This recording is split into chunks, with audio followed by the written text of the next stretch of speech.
constant innovation, unparalleled education, groundbreaking global business education you'll find only at Oxford College of Business. That's because all we do, all we are, is business education.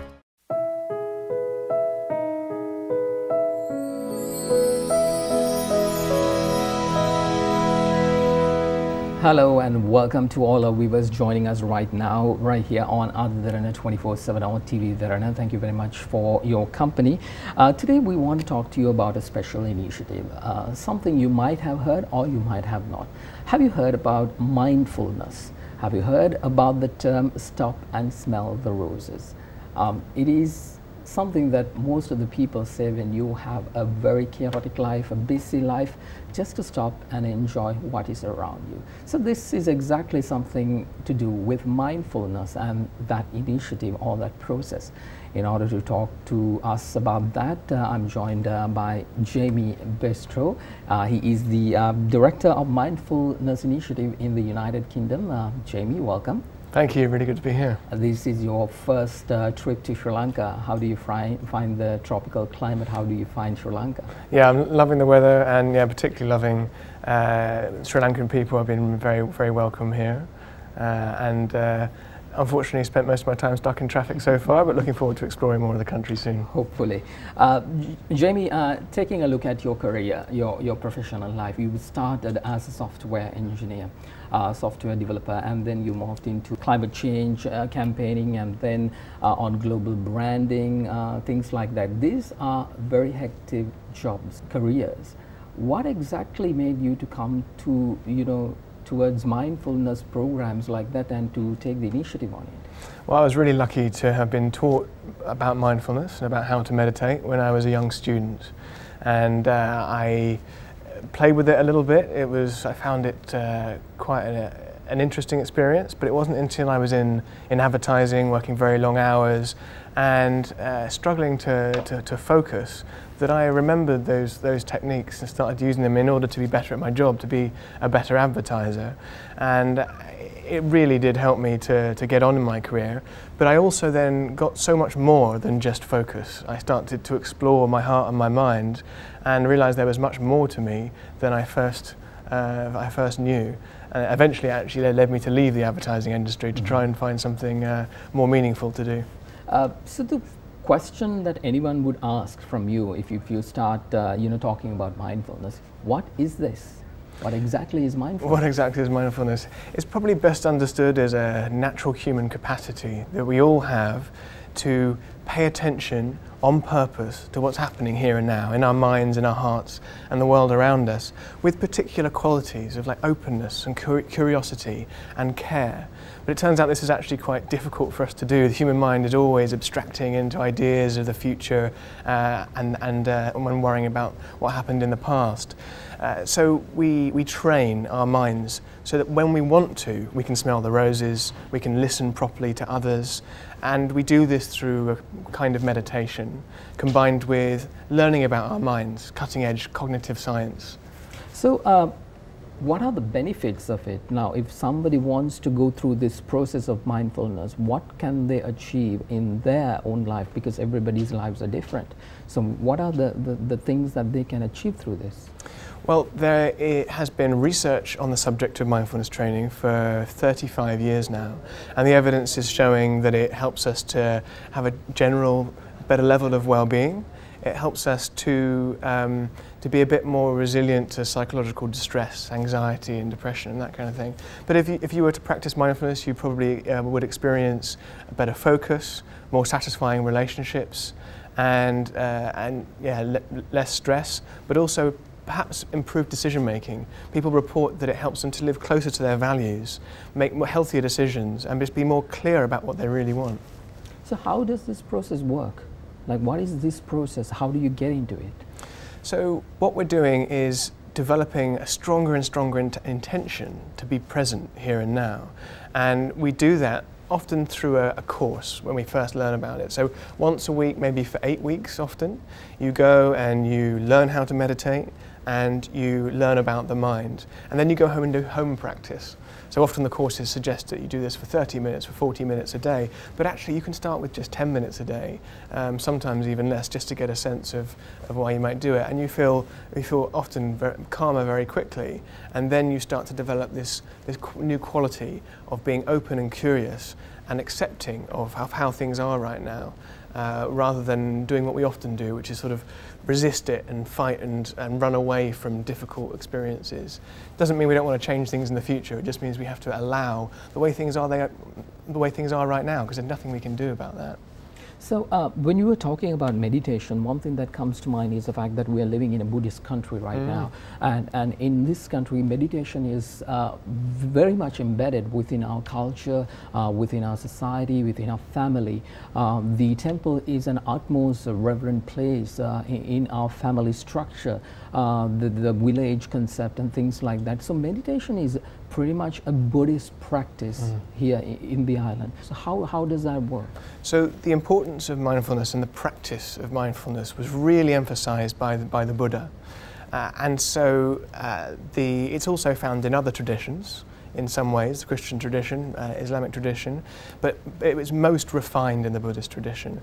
And so it's those ancient practices that are now being combined with cognitive science that's created this new form of training. But many of the venerable monks in this country, particularly there's a new foundation called the Sati Pasala Foundation, founded by Venerable Dhammajiva, that is taking this across the country. I think Sri Lanka could really be a leader in this because, as you say, it's so already in the culture. However, many of the monks I've spoken to have said that even in some areas of the monastic tradition, this isn't emphasized enough, and that really we need to remember and rekindle our enthusiasm for training the mind in this way. So what I want to know is, you are coming and talking about mindfulness and meditation, and then we already have the Buddhist practice which we are being taught from school how to do. How does these two differentiate, or is it the same thing? There are Buddhist philosophical and psychological principles, the benefits of generosity, for instance, and understanding the nature of suffering and how we can move away from that, which are very helpful sort of theories, and we can talk about those things.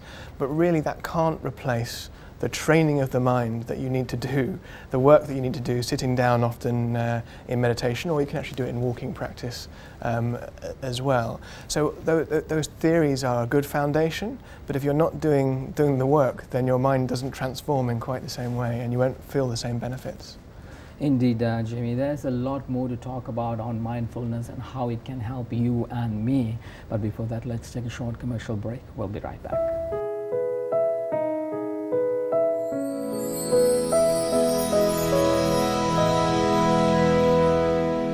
Welcome back everyone to the program. We are discussing about mindfulness and how it can help you or anyone else in your life, and how you can be better at what you do, and to have the tools of being successful in life.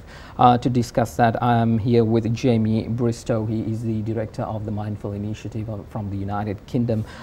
Jamie, we've been discussing about the fact that mindfulness is merely being present and being aware of your environment, being at peace with that. Now, my question to you is, in our lifestyle, the way we are right now, from the time we wake up until the time we go to sleep, it's a process, one after the other, one after the other. It's rarely we have time to sit and smell the roses, if you may. So how can you tell us to bring this initiative into our lives, yet continue being progressive in our day-to-day work?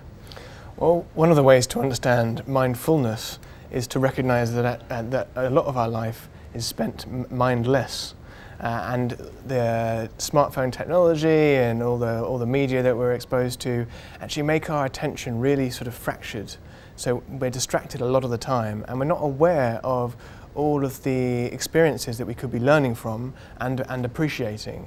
So yes, our current lifestyle makes it a challenge sometimes to stop, but it also means that it's much more important because we are missing so much so much richness that we could otherwise experience. Yes, so I'm going to throw this question to you. Let's take a person who's living in rural Sri Lanka, has a family, 4 kids, wife doesn't work, he's in a very middle income job where he's not getting paid as much he would like. Lots of problems. He has to think about the future. He has to think about what's going to happen next month. How is he going to feed his children? Now, how does mindfulness can come into play and help that person and say, you know, being present is this, but what am I going to do in the future? Absolutely. It's really important to emphasize that mindfulness isn't kind of anti-thinking. And that the issue here is that we haven't got the choice or the control to step out of our thoughts when we want to. And so it's not that we should never think and plan, just that we should be aware when we're thinking and aware when it's time to switch that off and listen to our wife or our kids and be present with them. But it's actually very possible to be sort of tethered to the present moment, often by being aware of your body and thinking that way, rather than getting lost in thoughts that just go from thought to thought to thought to thought to thought, and before you know it, and half an hour's gone past and you've driven somewhere, or and you haven't really been paying attention at all. So once again, it comes down to the fact that if you can tell in practical terms, how can I break away from the mundane tasks that I have to do every day, and yet having an enriching experience in life through this process?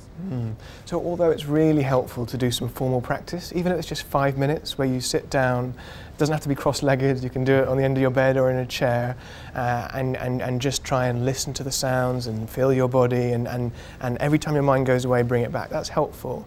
But it isn't. But mindfulness can be practiced at any time of the day. Washing the pans, sweeping the floor, in speaking and listening. As soon as you notice your mind's gone away, you bring it back, and that's all it is. It's like doing arm curls, like doing exercises. So you can do it whatever your lifestyle, if you have the intention. The other thing here in Sri Lanka, when we are talking about, is the fact that we cannot forget about the conflict that we experienced. And most of the people in that part of the country is yet traumatized. They still have the pain. They have experienced tragedy right in front of their eyes. And there's pain and there's anger within them. So would mindfulness help them? Yeah, very much so. A lot of the evidence is pointing towards mindfulness really helping us to understand difficult negative emotions, to reduce those, to allow them to be as they are now, and therefore to move forwards in a more positive and creative way. Some people describe it as training to be comfortable with being uncomfortable. So you feel that anger, rather than locking it down and suppressing it, or just acting it out without any kind of control. Instead, we sort of understand it a bit better, allow it how it is to be as it is now, and respond more creatively rather than out of habit or impulse. So although it won't make anger go away initially, although it seem to help over time to reduce anger, it's mainly about better understanding and better response to that feeling. One thing that we have always understood through psychological terms is like when there is pain, you need to address it, and you need to have a method of going through that process and understanding what you are going through. So mindfulness and being mindful of your situation, how exactly can people in those areas which could not be very well educated, do not know about the processes of the world. So how can you take this message or this process to them? Well, the Satipasala Foundation in Sri Lanka is doing their work through volunteers, and it's doing particularly in schools throughout the whole country, and has had very good responses from the northeast, for instance, as well as in the south around this region. And they think that training the kids in schools in simple techniques is one of the ways to actually get to adults as well. And so they start to feel benefit, and they can see that their parents might be struggling, and they say, Mummy, Daddy, this is what I learnt in school. Why don't we just try sitting down for 2 minutes and experiencing it in this way? And yeah, so I'd hope that it will get to all areas of the country. I'm bringing you back into the beginning process of mindfulness, and if someone, so let's say I started it today, When am I going to see the results? Because it's, you know, today in day and age, when we do something, we expect results very quickly, whether it's you know, going to the gym, or you know, you do one crunch and you expect to see the six packs. Yes. But how, in this process, how exactly, I mean, when will we start to see some kind of results? And how do we know that this is actually helping us? Yes. Well, in today's modern society, we're so distracted, we're so pulled in so many different directions, that on one level that can make it more difficult. On one level, actually, a little bit of relief can feel quite dramatic. So some people sit and they try it once and they're converts instantly. Some people, it takes 2 or 3 weeks of a course and suddenly you get it. You're like, I see what you're pointing towards. Because it sounds simple, but actually it takes a while for you to really understand it. A minute to learn, lifetime to master type experience. And so the Mindfulness Initiative in the UK works with politicians. We're like a think tank. And so one of the politicians that I work with, who is a government minister, said that, you know, to be honest, she was quite sceptical for a week or two, but she persevered. And by week 3, she was a convert. And now she speaks on TV and on the media about how mindfulness has helped her. So yeah, I'd say sort of stick with it. Just like Jamie spoke a little while ago about the fact that he's working with politicians with regard to mindfulness, and he exactly did that here in Sri Lanka as well. We are going to talk about all of those details, and also what his intentions are going forward here in Sri Lanka and his organization, Mindful Initiative UK. Before that, let's take a short commercial break.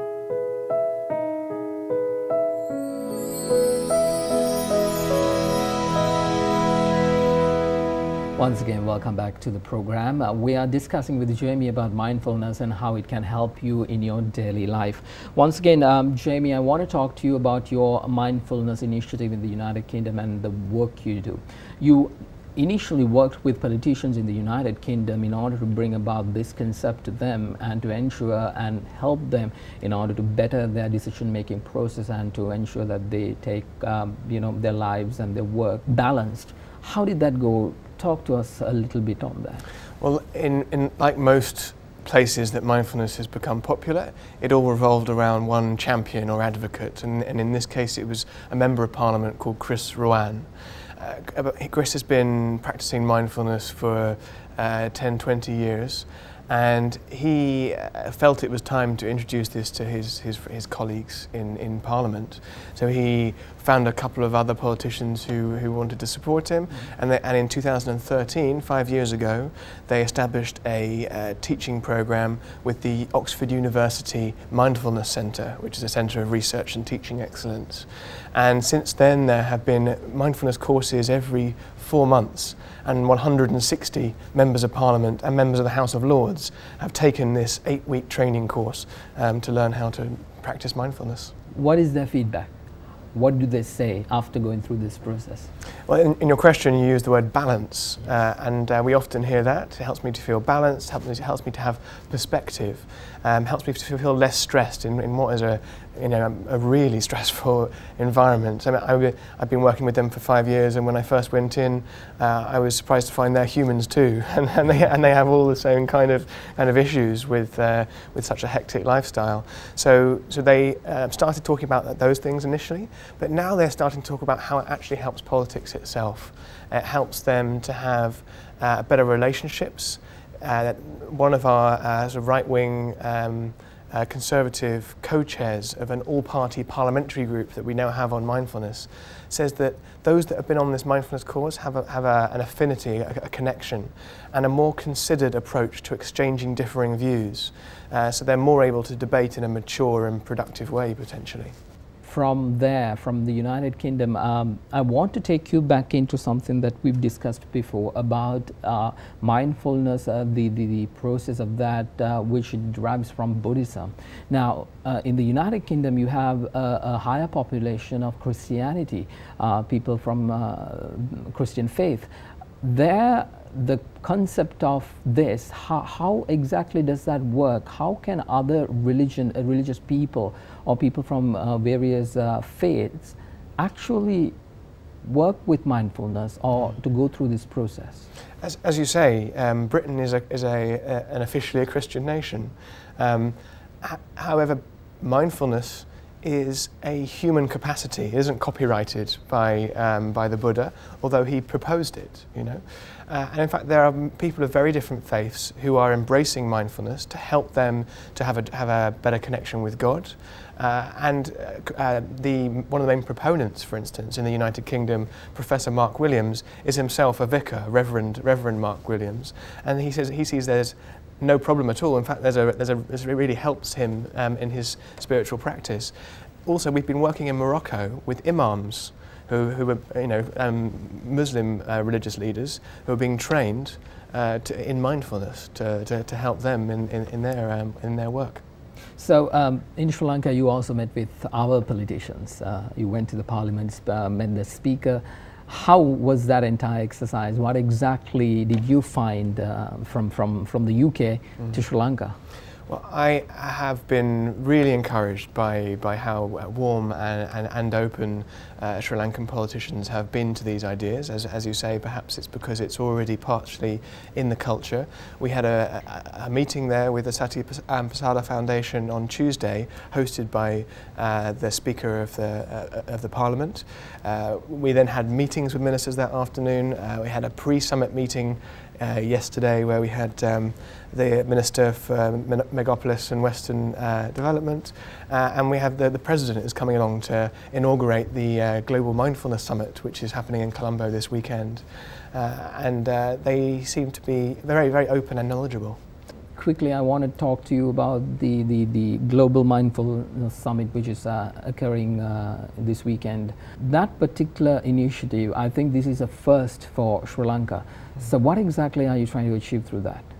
So I believe this is a first for Asia. And so I think this is an example of Sri Lanka taking a lead role that I'd hope to see continue in the future.